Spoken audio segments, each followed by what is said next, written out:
True Detective season keempat, Night Country. Ini series yang rilis di tahun 2024 tentang kematian sekelompok ilmuwan di Alaska yang memiliki koneksi dengan sisi kelam di kota ini. Kurang lebih seperti itu dari sisi premisnya ya.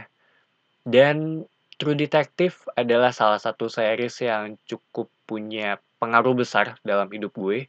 Gue ngikutin series ini tuh sejak episode pertama banget ya, yang secara weekly. Dan karena series ini juga gue jadi tahu dengan yang namanya Nietzsche, terus gue tahu dengan yang namanya Thomas Ligotti, dan belakangan tuh gue baru tahu dengan yang namanya Soran ya. Selain itu, dari sisi karakteristik, kalau ngomongin True Detective adalah waktu, dimana tiap season tuh punya timeline yang cukup kompleks, dan ada flashback juga didukung dengan aktor yang menurut gue top sih untuk ukuran sebuah series ya. Dan so far menurut gue cast yang terbesar tuh ada di season kedua, di mana itu salah satu season yang buat gue sendiri sih gue suka ya dengan season itu, terlepas dari banyak orang yang nggak suka gitu. Sedangkan untuk season ini, nama besarnya tuh ada di Jodie Foster.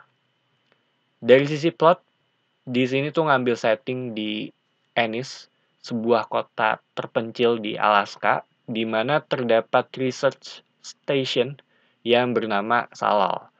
Suatu saat orang-orang ini tuh ditemukan membeku di luar sana gitu. Dan sekarang tugasnya kepolisian sini untuk menyelesaikan kasus ini. Kurang lebih seperti itu dari sisi plotnya ya. Dan satu hal yang gue sadar ketika gue nonton episode, kayak dari episode pertama ya, itu adalah sentuhan horornya gitu. Ada beberapa momen yang ngebuat gue ngerasa kalau ini agak serem, terutama secara vibe-nya ya. Soalnya tuh ada beberapa bagian yang menurut gue mengerikan, terutama ketika sendirian dan berada di tengah salju juga gitu. Ditambah cukup gelap, terus ada sisi surrealisnya juga gitu. Mungkin menurut gue adalah mereka mungkin mencoba untuk bereksperimen dengan sesuatu yang baru dan gue rasa ini dilakukan agar lebih fresh juga gitu. Walaupun kadang gue ngerasa ada beberapa bagian yang mereka mencoba untuk balik ke season pertamanya gitu. Tapi menurut gue, untuk Night Country ini nggak serumit dengan season-season sebelumnya. Gue masih bisa mengerti dengan sangat jelas ya dari sisi plotnya. Gue tahu progres kasusnya juga karena kayaknya emang berjalan agak lambat ya.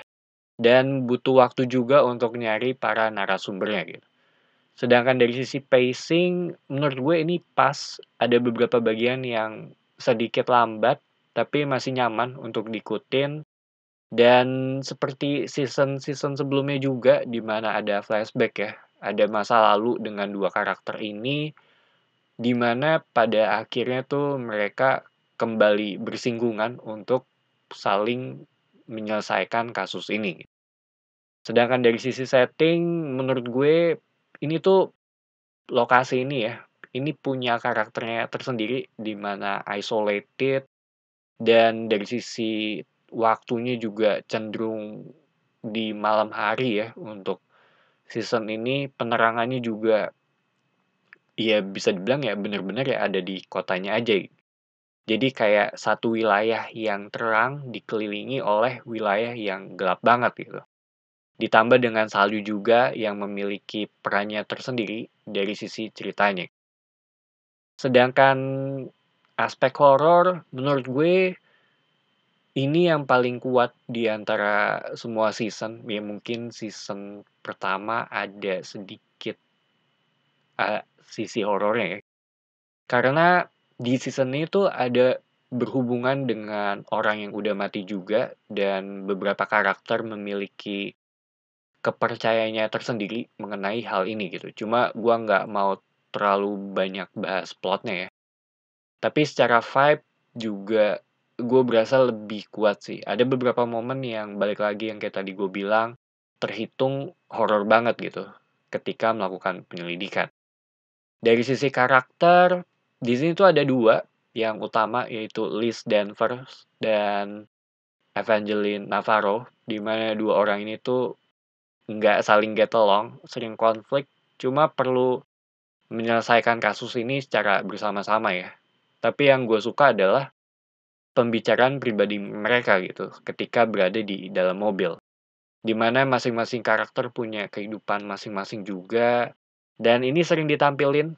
Contohnya Jodie Foster ya, yang meranin si Danvers ini, dia punya masalah dengan anaknya, basically dia punya masalah dengan hampir semua orang ya, kecuali ada satu officer yang bernama Peter, dan Navarro dengan kehidupan pribadinya juga, dan keluarganya juga ya di sini, di mana hal-hal ini tuh jadi salah satu karakteristik gitu dari True Detective ya, yaitu ya menurut gue ya, ini kumpulan dari orang-orang yang berantakan aja gitu, terutama di episode 5 ya, yang ngebuat gue nyesek dengan apa yang terjadi gitu.